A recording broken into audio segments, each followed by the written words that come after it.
Nondescript artists are not a new concept. Not everyone wants to be a superstar, nor can everyone be a superstar. But commercial success is not, however, related to being a nondescript artist. For example, Frank Ocean is not a superstar, but he's still a well-respected and distinct artist. A singer can also make generic or general appealing songs and still be a bit more distinctive, like Rihanna or Ariana Grande, who have carved out a distinctive look, or in Rihanna's case, she changes looks a lot, but they still add their personality into those general wide appealing songs. Then there's the rare case of someone like Maroon 5, who lost their identity, artistic credibility if they ever had any, and just quality music a long time ago. But they still managed to get these massive hits, and I think that's because they found their audience and they've never wavered from it. And they're trend hoppers who have songs with super catchy pop hooks. To be clear, in my eyes, nondescript doesn't mean you haven't achieved success. It means you don't really have a loyal following. You never really did. You don't have any qualities to make you stand out, and most of the music that you release is extremely passable. And if you still continue to chase that superstardom while being nondescript, then you will constantly be disappointed. And I really wanted to have a thoughtful conversation about this, because I do see a lot of nondescript artists who would like to think that they aren't, release something they feel is important and that people should pay attention to, yet they haven't really done the due diligence for people to pay attention and really respect their craft. Pop music has a very distinct way of categorizing artists, and in fact this could apply for music artists in general. The first type of artist is a performer, or simply just a singer. These type of artists usually sing songs that are written for them. These artists may have co-writing credits, but they aren't necessarily known for their songwriting, or it's well documented that they haven't had much input into their songwriting. I view people like Rihanna or Ariana Grande as a performer, meaning they may be credited on some tracks, but are also not credited on a lot, so they are seen as performers. I also think songwriting credits can come across a bit titular. These days it's a bit harder to distinguish what a pop artist really wrote, or what portion they wrote, or if they wrote it at all, as it is known that it is a common practice for artists to steal publishing from songwriters, even if they didn't write it, which recently sparked a songwriting pact by the world's most famous pop songwriters. The document, dubbed the Pact, declares those who will sign will not give publishing or songwriting credit to anyone who did not create or change the lyric or melody or otherwise contribute to a composition without a reasonably equivalent meaningful exchange for all the writers on the song. One of the songwriters who signed this pact stated that artists will use bullying tactics and abuse their power to get songwriting credits and still publishing. I think this pact is extremely important. Artists today always have a story to tell about a song they wrote, but when you look at the writing credits, it's like 10 plus people, and it's like, no, you didn't write this song, you had a team of talented writers write it for you, and changed a word or two. Give credit where credit is due. Of course, a song can take on a personal meaning and make you feel connected, but the talented team behind these songs deserve their rightful recognition and credit. Now back to the topic at hand. With general artists such as Justin Bieber, Selena Gomez, Shawn Mendes, and Ariana Grande, they don't really have a distinctive style of writing. For artists like Ariana or Rihanna, I know they both got more invested into writing later in their career. Notably, 2008's Good Girl Gone Bad had no writing credits from Rihanna, and on 2010's Loud, she's only credited on 2 tracks. It wasn't until 2016's Anti that she was involved in writing every single track besides the cover song Same Old Mistakes. Similarly, Ariana Grande didn't have a writing credit on every song on an album until 2019's Thank You Next, but neither of their writing really separates itself from the majority. I would say their voices, their diction, and enunciation or lack thereof, and just their sound in general, not so much the songwriting that sets them apart. As opposed to when you hear a Lana Del Rey, Frank Ocean, Lorde, or Billy and Phineas track, you can tell they wrote it because they have a writing style that is very particular to them, as opposed to the performers have songs that can simply blend into other radio hits. Which leads me to the second category, which is singer-songwriters. Singer-songwriters are artists whose talent mostly lies with their pen, such as Taylor Swift. There are performers like Whitney Houston, for example, who didn't write her music, but her talent was her voice and singing. And Taylor Swift is the opposite of that. She's not an amazing singer, she's not bad either, but her talent and artistry revolves around her songwriting more than anything else. Now there are artists who are both extremely talented singers and are songwriters, such as Mariah Carey, who can write a ballad and catchy R&B pop tune, or older greats such as Prince or Joni Mitchell, who have a pleasant voice range and are respected for their abilities in more than just songwriting. However, their artistry is centered around their songwriting. Bob Dylan, who has never been a good singer, is arguably the greatest songwriter to ever pick up a pen. The lyrical content is what matters most. To be clear, I also don't think being a singer-songwriter automatically puts you above a performer, or vice versa. There are many different talents to be appreciated, but does someone writing a good song make me appreciate their lyrics more? Yes. Similarly, someone giving a good vocal performance of a song they didn't write makes me appreciate their vocal talent or just pure emotion more. There's no hierarchy to me. It's all in the music itself. But what do you have when you're neither a performer or a singer-songwriter, or if you're neither a noteworthy performer or singer-songwriter? In my opinion, that is a nondescript artist. What sparked my interest on this topic is a tweet and interaction I saw circulating from BB Rexa, where she was visibly upset about the underperformance of her album. BB Rexa has written songs for Selena Gomez, Rihanna, and Eminem, and Nick Jonas. The success hasn't translated into her own music career. BB Rexa is an accomplished songwriter, but she's an example of songwriting that is particularly very general. Perfect for pop radio, but not really specific. She has a voice that is not very distinct, which is why I think a lot of her biggest hits came from the EDM era of pop, where songs have that really annoying drop instead of a chorus, such as In the Name of Love and Hey Mama. Her voice fit perfectly into that genre. It doesn't need big or even distinctive voices. It needs voices that are malleable for the song. And if you look at the EDM hits during that time, the only voice that really stuck out to me was of course Rihanna, because she's Rihanna and has one of the most recognizable tones to ever touch pop music, even though some of those EDM songs had people trying to mimic Rihanna's tone. But more importantly, it's not BB Rexa's voice or songwriting that's solely holding her back, it's the musical content itself. BB Rexa has a lot of pride in her music, and she should. All artists should feel that way. But I think she struggles with wanting a radio hit or wanting to go as personal as she claims her music is, even though in reality it's never below the surface or above a cliche. She makes songs that I personally wouldn't recognize if they were played in a mall a million times. She also hasn't created a significant identity and lacks a niche. But I could also have it wrong. Maybe the music she's making is authentically her and exactly what she wants it to be. BB has been tweeting for a while addressing other users by saying, "Should I write a song for the haters called Flop? And I can talk about how I just bought myself $1 million house in Hollywood, cause you know, that's what flops do." In her more recent Twitter exchange, after it was revealed that her album Better Mistakes debuted at number 140 on the Billboard charts, she took to social media to express her frustration. "Upsetting," she wrote, "but I won't give up. My career was built on failures and not following the mold. I won't stop. I never have and never will. I still believe in this album, and I still will push." I will commend her and say that failure and especially flops is something no artist ever addresses or acknowledges, so she is quite brave for that. But she also claims her career wasn't built from following a mold when it has and always been. She makes music that is just general pop hits that appeals to what is popular at the moment, and that is reflective in the songs she's had that are actually hits.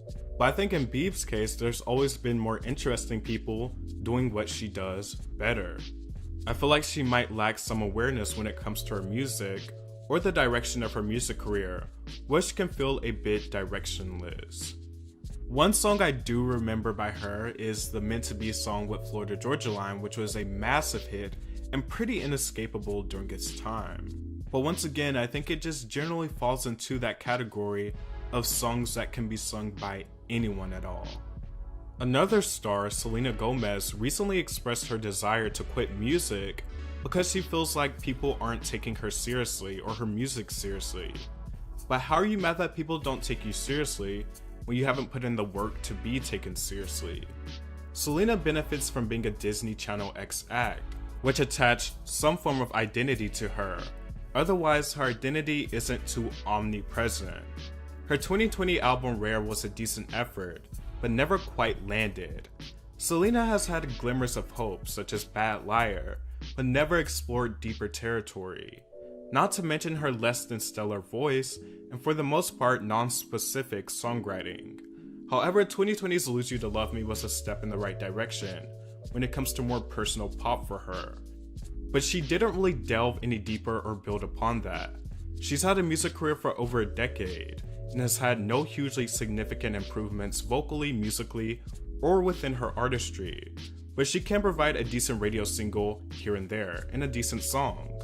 But I feel like her frustration for people not taking her music career seriously is misplaced. It all falls onto her.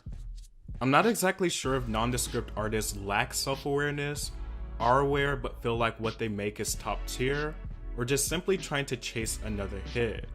But I think if you want to be taken seriously, you are very capable of making that happen if you actually value what you do. I think artists like this will find themselves in a very tricky predicament, even if they do have some hits or had some hits. You want your work to be respected, but the work isn't catchy enough or is just too passable for a general radio audience, and is not distinctive or interesting enough for a strong cult following that allows artistic credibility as well.